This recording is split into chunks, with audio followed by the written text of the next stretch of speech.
Much has been written about the determined attempt of the communist secret services to discredit the Gehlen organization before it could become a federal government agency.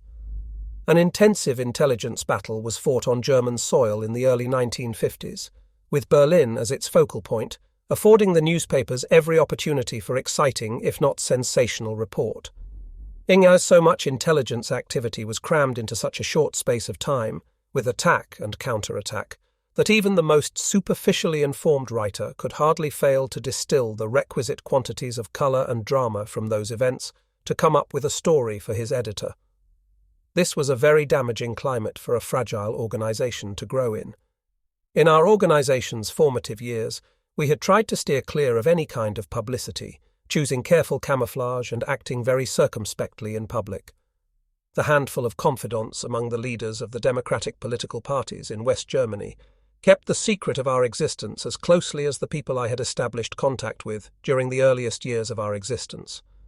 The communist secret services, and particularly East Germany's, which was controlled by Wilhelm Zeisser, kept silent about how much they knew in order to expand their knowledge of us as best they could, while at the same time awaiting a suitable opportunity to launch massive attacks on us. From the events that followed, it is not difficult to demonstrate that this waiting game played by the communist secret services had been ordered at the highest political level. So the East kept its mouth shut, and it remained for a Western journalist to call public attention to my organisation. On March 17, 1952, the well-known newspaperman Sefton Delmer published an article in the London Daily Express under the headline, "Hitler's General Now Spies for Dollars." This was followed by a deluge of other articles. Delmer was well versed in German affairs.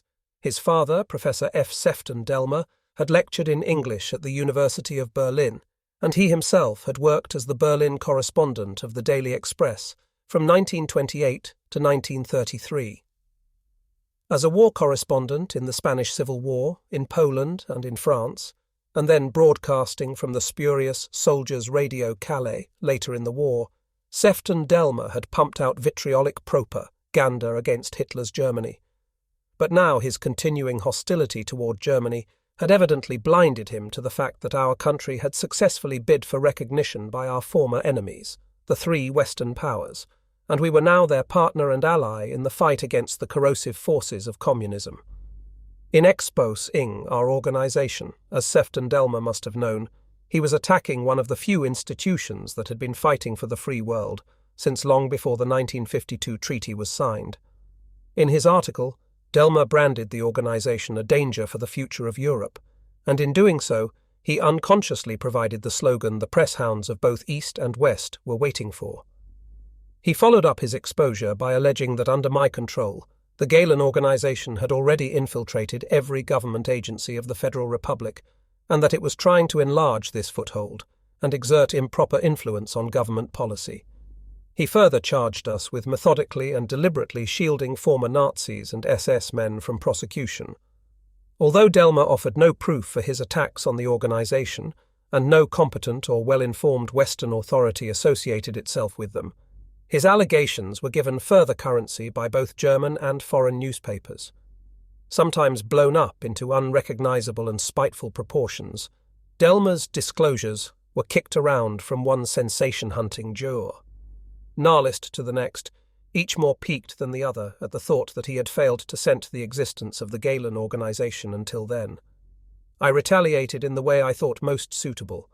I established contact with a number of leading journalists, representative of various political points of view, and did what I could to set the record straight. Out of these early talks emerged a regular policy of the organisation, and later of the Federal Intelligence Service, of collaborating with selected representatives of the press and other media. Our organisation was the object of much envy because of these connections with the press, and was the victim of misunderstandings in this connection as well. The timing of Delmer's bombshell under the Federal Republic and its future foreign intelligence agency suggested strongly that he was acting, perhaps unwittingly, on someone else's orders. It has always been the custom of hostile propaganda agencies, and not just intelligence services, to arrange for the publication of either spurious or genuine allegations about inconvenient adversaries or rivals in some third country, and then to follow this up with additional material themselves, referring to the original disclosures.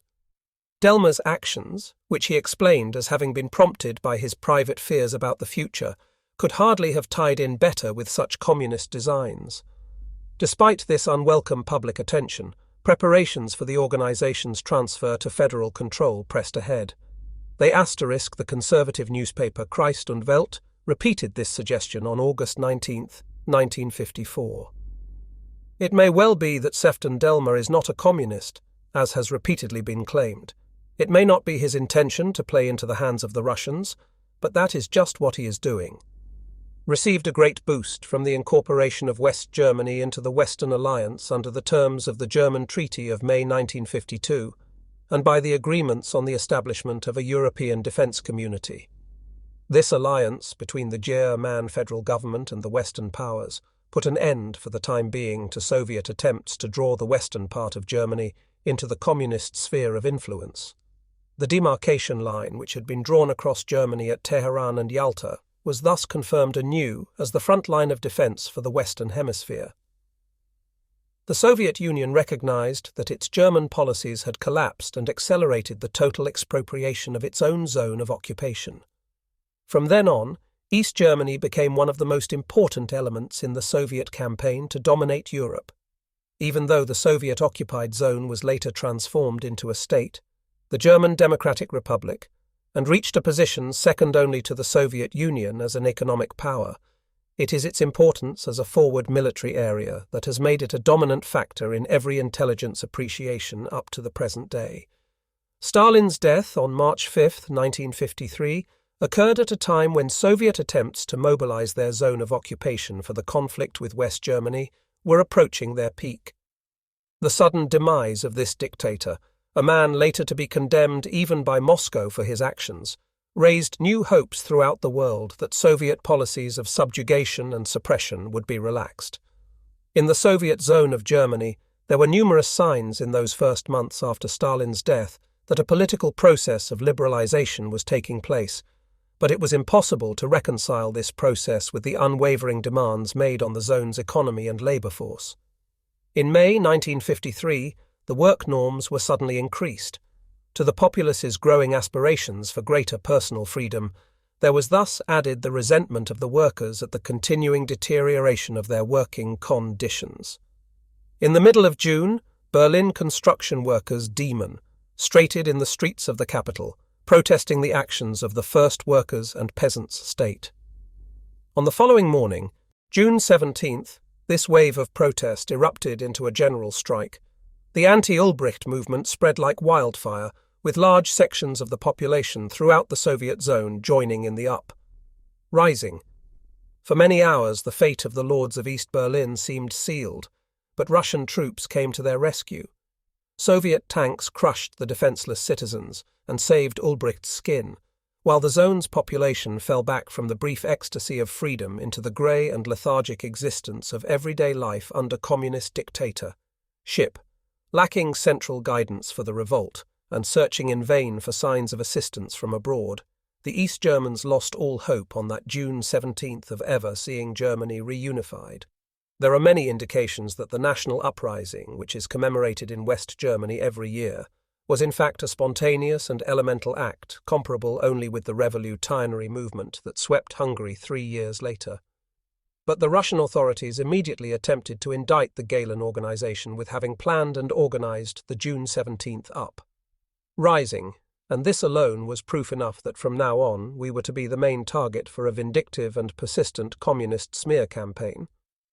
2 months before, in April, the East German Foreign Ministry had been blaming the Allied intelligence services for the increased tension in Berlin.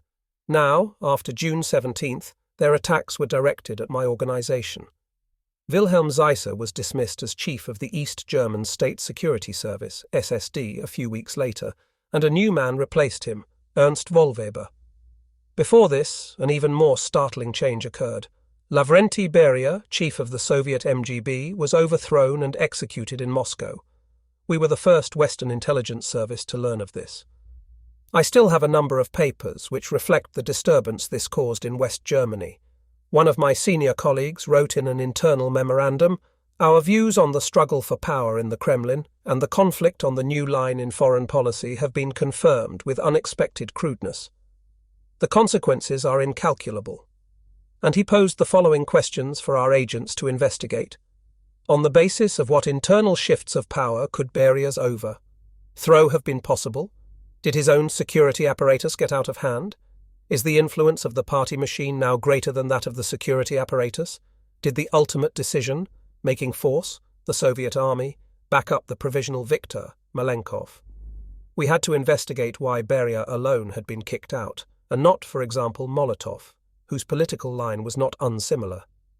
Was it coincidence that the Pravda leader attacking Beria's record was redolent of Vyshinsky's speeches in the purge trials of the 30s? And above all, we had to find out what the consequences would be for Soviet occupation policy in the Communist Zone and the SSD, which was at the time still controlled by Zaisa. Are there signs of strong disagreements between Zaisa's organization and the party's political authorities? We ordered our agents to report on the Rela tie-ons of the Russian MVD troops and offices and the conventional armed forces, and to keep watch on the MVD headquarters located within the forbidden zones in Berlin's Grunau suburb, particularly at Ragata Strasse and the barracks compounds at Bonndorfer Strasse and Wuhlheide. Any signs that the Soviet 24th Airborne Army was being put onto full alert were to be reported to us at once. Before we had time to appreciate the full significance of Beria's overthrow, we learned that Zaisa had been replaced by Wohlweber, who for the next 5 years was to be my most determined adversary, a man notorious throughout the world as a professional revolutionary and expert on sabotage, one of the most unscrupulous figures in Ulbricht's government. He scorned no method in his war against my organization, and at one stage he put a price of 1 million marks on my head. I never met him, I never saw him in film or newsreel, and as far as I know I have only seen one photograph of him, a paunchy figure with dark eyes deep set in a fleshy face beneath thick black eyebrows. But it was his campaign against us that delayed our transfer to federal control for 3 long years until 1956. Neither his predecessor, Wilhelm Zaisa, who had distinguished himself by service on the Republican side in the Spanish Civil War, nor his successor Erich Mielke came anywhere near matching Wohlweber's notoriety.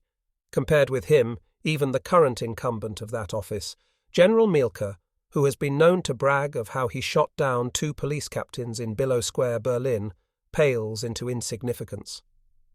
Wohlweber had waited a long time to emerge from the shadows and climb to this new rank as Moscow's favorite spy hunter. He was by no means a mystery to my organization. We had followed his career with interest for a long time. Born in 1898 near Hanover, he had won his spurs as a revolutionary, while a sailor on the battleship Helgoland in the Kaiser's navy, playing a leading part in the mutiny at Kiel in 1918.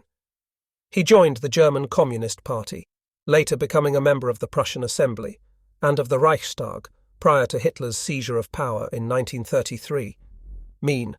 While in the Soviet Union he was put through an extensive school, in sabotage work, specializing in the destruction of large merchant ships. He built up an international seamen's union and used it in the 1930s to organize sabotage attacks on important merchant vessels of various flags. Tens of millions of dollars worth of damage was inflicted on the British, French, American, and German merchant fleets as their vessels suddenly caught fire in port and burned with their cargoes. As chief of the Comintern in Copenhagen, Weber continued this campaign, and from Stockholm, after the war broke out, he headed a major espionage and sabotage network until his capture by Swedish authorities in 1940.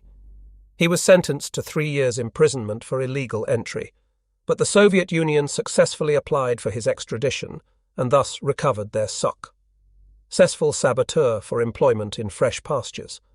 He surfaced again in 1946 as Director General of Shipping in the Soviet-occupied zone of Germany, with Moscow's recommender, tie-on that he be assigned wider duties. Wohlweber returned to form, resuming his anti-shipping sabotage campaign, establishing schools to train scores of saboteurs. British shipping was a special target. On May 1, 1953, he had become State Secretary for Shipping, but now, barely 2 months later, he took over from Zaisa as head of the SSD. His primary task was to destroy our organization and to prevent its transfer to the federal government by fair means or foul he knew from Zeiss's example, the victim of vitriolic and partisan criticism over his handling of the attack on our organization. What to expect if he should fail? In the first few days after taking office, he swept aside his unfortunate predecessor's subtle plans and poured scorn on Zeiss's efforts. To the newcomer, it only seemed necessary to round up the people suspected of working for the Galen organization in the Soviet zone in one fell swoop, and then splash the results all over the communist newspapers. Within barely 2 months of taking office, he had already mounted his public onslaught on the organization. As the end of 1953 approached, he initiated a series of sudden and coordinated raids on what he described as Western espionage, terrorist, and sabotage groups. Hardly a day passed without fresh raids being announced in the newspapers and radio broadcasts of the Soviet zone. By the end of October, 98 arrests, all of alleged bears of various Western intelligence agencies, had been reported in this series of victory communiques. But from early November 1953 on, Wohlweber's spy hunters were apparently rounding up only Galen agents, because there was no longer mention of any others. I had done all I could to make my organization watertight and security-conscious. In Germany and abroad, I travelled under different names, and in each of the 3 subsections in West Germany, I was known by a different name. In the north, it was Dr. Schneider. I had also had an American passport issued in the name of Garner and another identity card in the name of Gross. I felt it better to assume the dignity of doctor, since then I could be addressed anonymously as Herr Doctor. The less use that was made of any name, the better.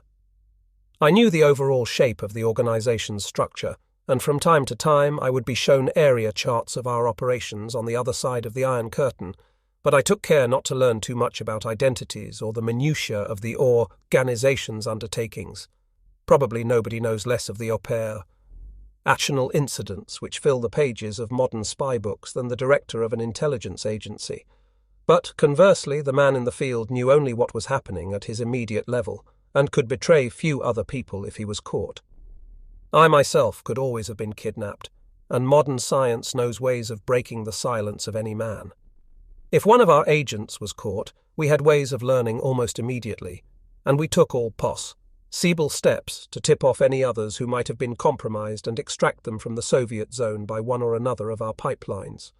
The taking out of a cell or the loss of important agents was a tragedy, of course, but I regarded my organization as a living tree. As one branch collapsed or was cut down, another was already growing elsewhere. The tree itself survived. Wohlweber's onslaught against the Galen organization reached its climax during November 1953. At an East Berlin press conference on the 9th, a certain Hans-Joachim Geier was produced to the newsman and introduced as having worked for us in the Soviet zone since 1952, allegedly as deputy manager of one of our Berlin offices.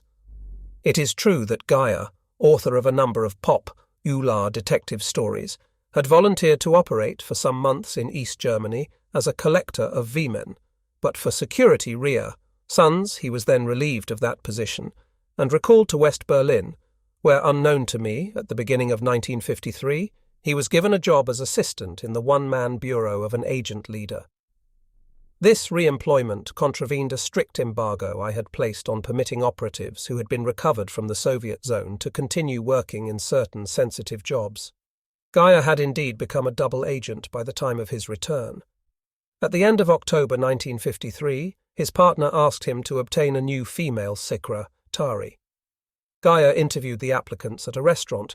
He could hardly invite them to the office, and since he could only answer evasively about the nature of his business, one of the girls became suspicious and reported to the police that Geier might be engaged in some kind of white slave trading. The vice squad police called at his apartment in his absence. Hearing of this on his return, Geier feared the police were from the counter-espionage and bolted back to East Berlin, no doubt in accordance with SSD instructions. It was only then that we realized that Geier had been recruited and turned around by the SSD long before his return to West Berlin, and possibly even before he volunteered to work for our organization in the Soviet zone. At the spectacular press conference on November 9th, Geier described himself untruthfully as deputy man, Ager of Galen's West Berlin branch, and rehearsed a number of statements put into his mouth by his communist bosses. He had changed sides, he said, because his conscience troubled him, and as a dowry he had taken with him original files and personnel records from the West Berlin Bureau. I need scarcely add that my colleagues and I immediately took every conceivable step to prevent similar mishaps in the future. I issued instructions demanding that my security regulations be observed more stringently, since otherwise there were bound to be disasters in an organization employing as many operatives as we did. We introduced new security precautions as quickly as we could, since we fully expected Wohlweber to continue with his cam. Pain. Geier's treachery had meanwhile unleashed a wave of care, fully prepared arrests throughout the Soviet zone. It was later established that the majority of people rounded up in this purge had nothing at all to do with either our organization or any Western intelligence agency. They were just people who had run afoul of the government in other ways, and so they were arrested too. The Ministry of State Security announced the arrest of 546 spies, saboteurs and terrorists employed by the Gehlen Organizer Tion, a fantastic figure which should itself have sufficed to convince any neutral observer that this was pure propaganda. It reminded me of the RAF and Luftwaffe claims in the Battle of Britain. Even if our security had been very slack indeed, Geier could never have picked up information on more than a fraction of the army of agents the other side was now bragging about having captured. The truth was that in his tiny bureau, which was only one among dozens of similar bureaus in West Berlin, he would have been able to put the finger on only a handful of our operatives in the Soviet zone, with sufficient detail to ensure their identification and arrest, just at the peak of our efforts to make the intelligence procure. Meant arm of the organization absolutely watertight. A second, and this time more painful blow was struck by Wohlweber only 4 nights after the Geier press conference. On the night of November 13, 1953, the agent leader of one of our other cells, Major Werner Haase, vanished near the border between East and West Berlin. From the clues left behind, it was clear he had been ambushed by an SSD snatch squad on West Berlin territory and hauled into the East. This was very different from the Geier affair. Gevers was a cowardly defection exploited to the full on the communist propaganda stage. In the case of Haase, it was the daring of one dedicated officer that resulted in this further injury to the organization. A particularly reliable and imaginative agent, Haase had been ordered to reconnoitre a possible route for a secret telephone cable across a canal, which ran along the sector boundary between East and West Berlin. We had expressly ordered that the actual laying of the cable was not to be risked until explicit instructions to that effect arrived. We planned to maintain contact with our agents in East Berlin by means of this cable, what is now referred to as a telephone sluice. It would obviate the need to rely on the increasingly hazardous courier service. Although Haase was aware of the implications of the Geier incident and of the security precautions I had ordered throughout the organization, he decided to go ahead with the laying of the cable on his own initiative. Under cover of darkness, he proposed to feed the cable across the canal using a toy steamboat, helped by an agent from East Berlin on the other side. Only later did we find out that this agent had shortly before responded to the SSD's widely publicized offer to Western agents promising them amnesty if they surrendered to the authorities. Haase was ambushed and kidnapped, and after a show trial in East Berlin, he was sentenced to life imprisonment on December 21, 1953. In numerous interrogations beforehand and under cross-examination during the trial, he was forced to make statements on matters we knew he could not possibly have learned in the course of his own limited intelligence work. But he also managed to colour his testimony in such a way as to deceive the enemy on many matters, while allowing us to recognise from the trial reports that he had so deceived them. He could have faced the death penalty, a fate meted out to many of my agents in the early years. Later on, the communists recognized their mistake, for dead Gehlen agents can not be turned around. After protracted efforts, we finally aged to exchange Haase for a communist agent early in 1957. I expressed to him the organization's boundless admiration for his intrepid work and for his exemplary courage during his trial. At the end of the same month, November 1953, the Soviet zone's Radio Germany and communist newspapers published what they claimed was the interrogation report on a recently captured Gehlen agent, Wolfgang Hohe. We knew that Hohe, Another of the organization's workers in West Berlin had disappeared some 9 months before. At the time, we had camouflaged his defection to the communists as a kidnapping. According to the version fed to our organization, a stranger had lured him into a well-known West Berlin bar, had laced Hoher's drink with some kind of powder, and then dragged the unconscious agent out, explaining that he was intoxicated. It was easily believed because this sort of thing had actually occurred on more than one occasion. The Allied public safety officer listed more than 150 instances of political kidnapping in West Berlin during the 1950s, in which the communists resorted to luring and entrapment. We know, for example, that in April 1954 the Soviet Secret Service, in concert with the SSD, succeeded in kidnapping Dr. Alexander Truknovich, the eminent leader of the Russian émigré organization NTS** in West Berlin, and conveyed him to the eastern sector, rolled up inside a carpet. But on another occasion, an SSD attempt to lure an important Gehlen organization official across the sector boundary, his wife having been kidnapped by means of a fake telephone message from the Soviet zone, was happily a total failure. The Hoher case was different. We were able to establish almost at once that he had been recalled by the SSD to East Berlin, evidently to prevent his imminent unmasking as a double agent. It was characteristic of Wohlweber's methods that he had kept Hoher on ice for 9 months after his defection before producing him as a star witness against the organization. But again, Wohlweber and his men committed serious blunders, which were bound to discredit this kind of sensational revelation, at least in the eyes of intelligence experts. Hoher described himself as the organization's expert for espionage operations against France, and claimed that we were shadowing French personalities, and were operating a vast and complex network of agents in the Saar, all of which was completely untrue. Ernst Wohlweber did not get everything his own way. He needed a steady flow of incidents to feed his publicity campaign against our organization. In mid-November, he splashed in considerable detail the story of a number of arrests at the Baltic ports of Rostock and Warnemünde, and branded the organization with responsibility for an incident with which it was in reality entirely unconnected. In fact, the arrests had taken place 18 months earlier.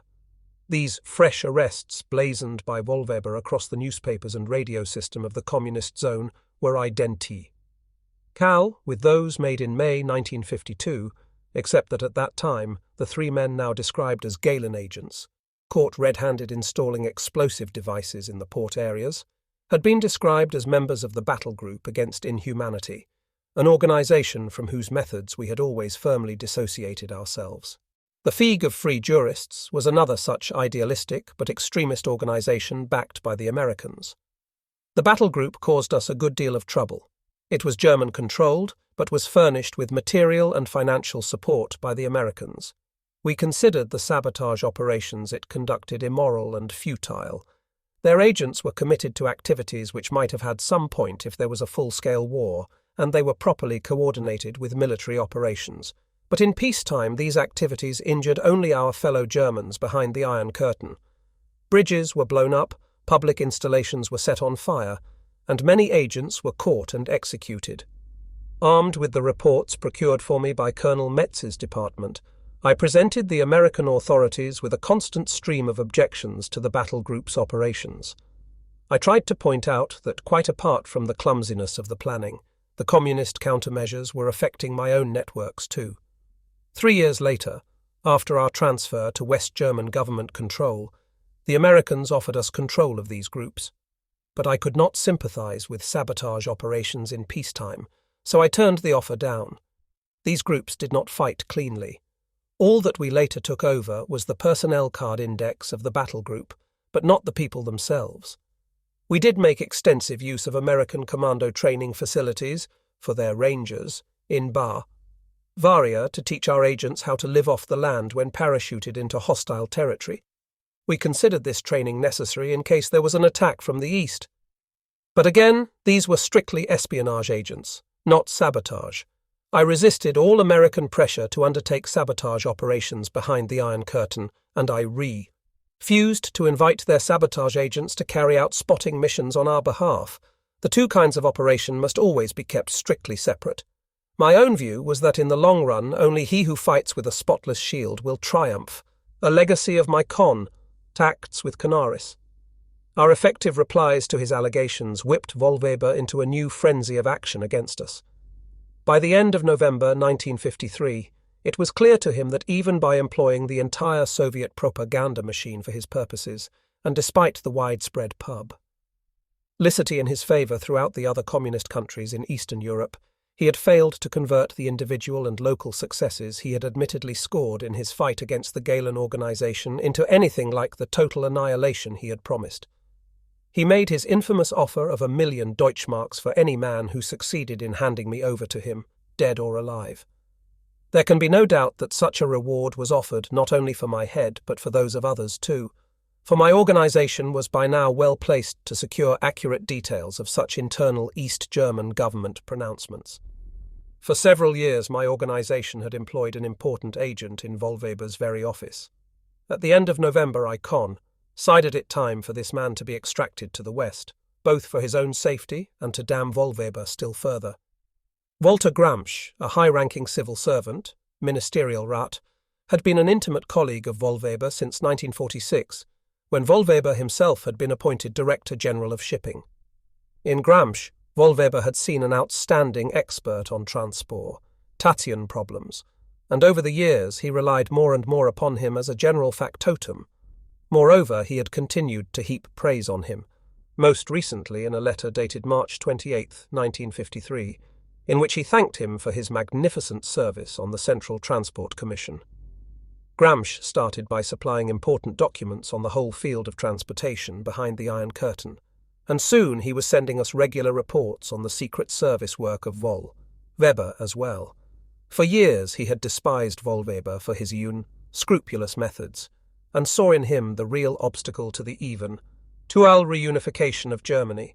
So he passed on everything he could to our organization, convinced that in so doing he was thwarting the Ulbricht regime's plans and serving the cause of the German people.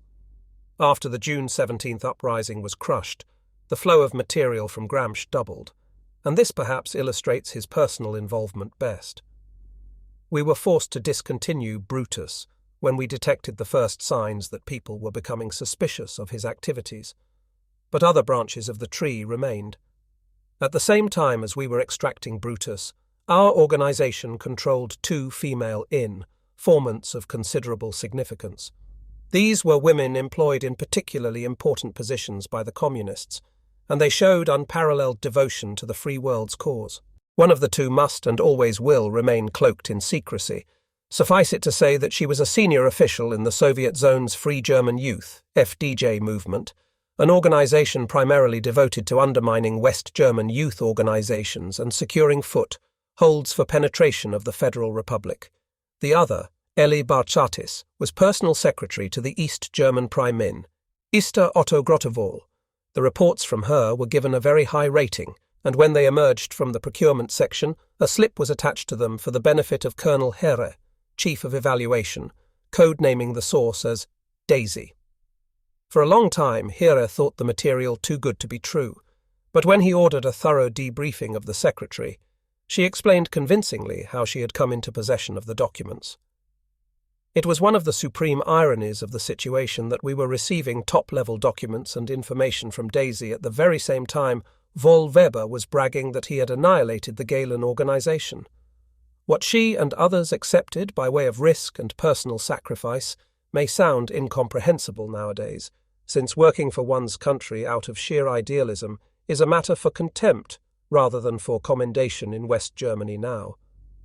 In recent years, the Russians have repeatedly honored their own spies, working in non-communist countries with medals and public eulogies, a manner of public retrospective recognition which may well seem misplaced to some. But I would like here to place on record my gratitude to Daisy for her devoted and successful work for Germany. She supplied us with carbon copies of cabinet-level documents and incidentally with a quantity of material incriminating political figures in the West, of which, however, we were unable to make any formal use. In the end, her over-eagerness to help us led to her being caught. She was tried in secret for espionage and guillotined. I will have cause to refer to her once more, when I described the conflict between Grota, Wall and Wollweber, which led to Grotewall's elimination. Another of the informants our organization could rely on at that time was none other than a former Deputy Prime Minister of East Germany, Professor Hermann Kastner. As joint founder and chair, man of the Liberal Democratic Party, LDPD, he had been given a high rank in the government to bestow some semblance of bourgeois respectability on it, as had the long-standing chairman of the Liberal Democratic Union in the Soviet Union, Otto Nuschke, who was also a deputy prime minister under Grotewall, and the foreign minister Lothar Bolz, chairman of the National Democratic Party, NDPD. These bourgeois parties had been created by the Soviet authorities for the sole purpose of simulating some kind of alternative to the principal government party, the Socialist Unity Party, SED, in the eyes of foreign countries. These sham parties had their government deputies nominated in advance, however, and they never attained a domestic political status comparable with that of the SED. Kastner placed himself first at the disposal of the Americans and then of our organization, after a series of arguments with Ulbricht and other SED officials, had convinced him his own political ambitions would never be fulfilled. He had managed to preserve his excellent contacts with the Soviet occupation authorities, and particularly with the Russian commander-in-chief in Germany, Chuikov. But not even these could keep him on top in the East German government, though they did keep him alive. They also made him a particularly valuable source of intelligence to our organization. Kastner did not like the cold shoulder he got from Ulbricht. He decided to help first by supplying us with intelligence material, in which his wife was of great aid to us, and later on he agreed to emerge in the public eye as a kind of antipode to Ulbricht, if we could get him out of East Germany. By this time life had become intolerable for the Kastners in the East. Although they possessed 2 villas, a service car, and a chauffeur, they were constantly shadowed, and we learned from our sources that only their Soviet contacts kept them alive. Frau Kastner was almost hysterical with fear. Eventually we decided the risk they were running was too great. I suggested to Dr. Adenauer the idea of promoting Kastner, if we could get him out, as the most prominent refugee yet to flee East Germany, and he expressed a strong interest in this. We arranged a date with the Kastners and told Frau Kastner she would be able to take only her jewellery with her. She must leave everything else behind. We spirited the professor and his wife out of East Berlin in a dramatic smuggling operation. One of our agents guided the couple through 2 empty buildings into West Berlin, a particularly risky operation with 2 refugees. We immediately flew the couple to West Germany. We wanted to make immediate capital from their escape. We wanted Kastner to deliver a major speech to the German people, attacking Ulbricht and his regime. But while one segment of the press saw Kastner's defection as a serious blow to East Berlin, others dismissed him as an opportunist who had basked in the limelight of the Ulbricht regime as long as he could, and who should be treated as such.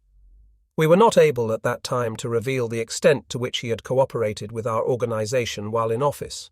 The snip-ing came mainly from the Free Democratic Party, whose approaches to Kastner's similar party in the Soviet zone had earlier been rebuffed. His first wife, who lived in Munich, was also less than enchanted at the prospect of the emergence of Kastner with his new spouse, and caused us many difficulties. As the hostile clamour in the newspapers increased, we recognized it might rebound on us. We had to cast Kastner adrift, and the government decided to drop its plan for Kastner to deliver a public denunciation of Ulbricht. We would exploit his knowledge and experience in some other way instead. A few months later, Kastner died of a heart attack in Munich's central station.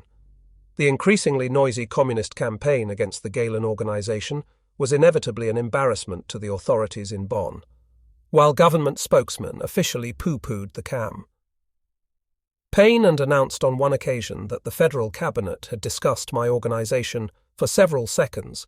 In private, it was clear that there were reservations about the early incorporation of the organization into government service, a plan on which the new State Secretary in the Chancellor's office, Dr. Hans Globke, was working.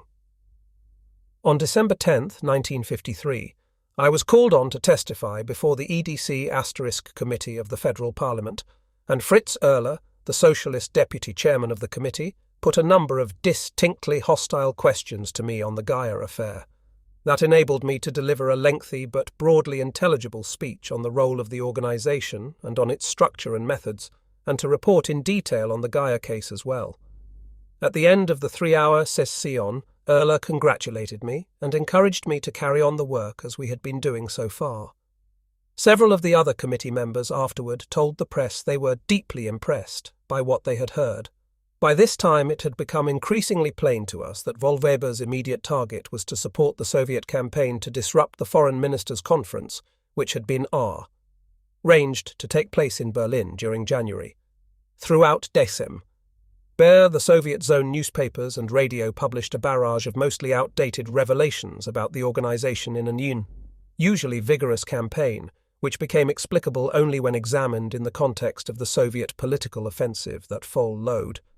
I should stress here that until Wollweber ordered these disclosures about the organization, it had been an unwritten law common to all intelligence services to keep quiet about anything of importance found out about the enemy's intelligence service in order to keep him guessing and to prevent him from making repairs on his organization.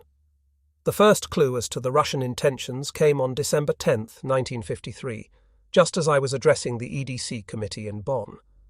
The Soviet zone's Radio Germany accused Dr. Adenauer of planning to disrupt the meeting of foreign ministers in Berlin, and at the same time, the Russians tried to brand the Western intelligence agencies as the permanent enemies of peace. A few days later, my organization scored an important coup in the fight against the coordinated Russian and East German smear campaigns against us.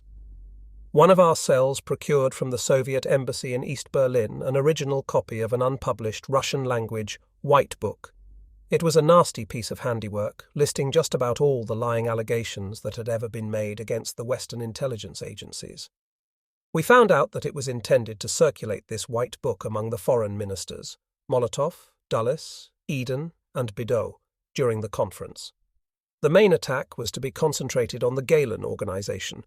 We were depicted as a suspect association of former Abwehr officers and ex-Nazis, and our alleged warmongering activities were described in bloodthirsty detail. Once again, we were painted in lurid colours as an organization whose tentacles extended right across Europe, engaged in espionage, sabotage, and all kinds of underground activities which ought to have been quashed long ago by the three Western powers. Patent though the objectives and purpose of this White Book were, it was equally implicit in this onslaught that to Moscow the organization over which Wollweber had spoken the last rites so frequently was still very much alive and kicking. The result of receiving this book was a series of intensive discussions with my closest colleagues at Pullack in the last few days before Christmas. We decided to answer the Soviet litany of allegations with a White Book of our own. Like theirs, it would not be intended for general publication, but for confidential distribution to the foreign ministers meeting in Berlin, if need arose. Obviously, we would only use such information in our White Book as we could justify publishing. The final decision on whether or not to include specific matters was mine. Throughout that Christmas, there was feverish activity at Pullack, as page by page the Soviet brochure was translated and analysed, and page by page I cleared the final text of our reply, White Book on the Soviet Communist Offensive against the German Federal Republic. In the first part of our narrative, we illustrated the enemy's political activity and organisation, citing specific instances of propaganda and infiltration. The second part reported on the work of the Communist Secret Services operating within West Germany, whereas the Soviet publication took as its theme the alleged espionage and subversion operations of the West. Our own reply contained extensive material proving that East Berlin was being used as a base of operations against the Federal Republic. We attached particular importance to exposing the Soviet tactics and techniques with respect to Germany, and to exposing their current goal, the fomenting of a popular revolutionary move, meant in West Germany.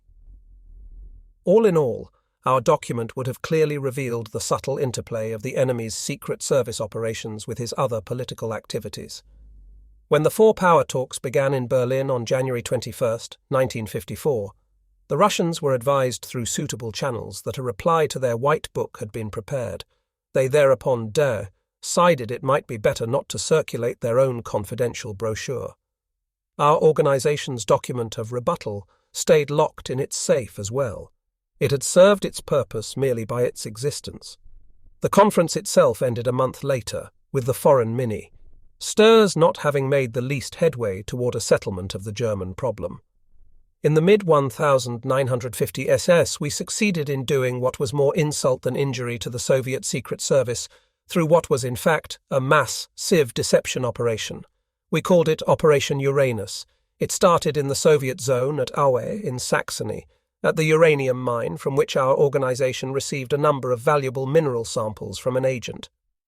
Later, this agent transferred to East Berlin, where he surrendered to the headquarters of the Soviet secret police in the suburb of Karlshorst. But he did so on our organization's instructions. We provided him with the material to enable him to convince the Russians that he had infiltrated a wholly fictitious main controlling office of ours in West Berlin.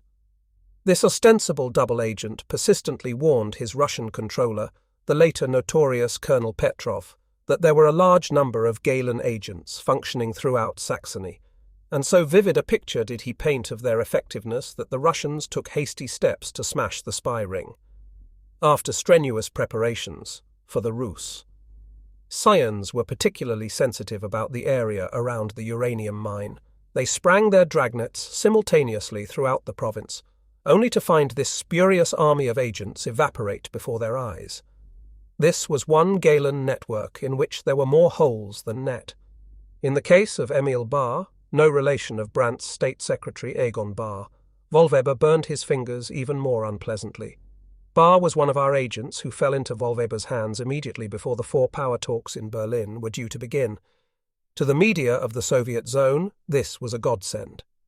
As a welcome to the Western delegates, Bahr's revelations were broad, cast by the radio system of the Soviet zone throughout January 24, 1954, the day before the conference began, and they were lished in every newspaper there.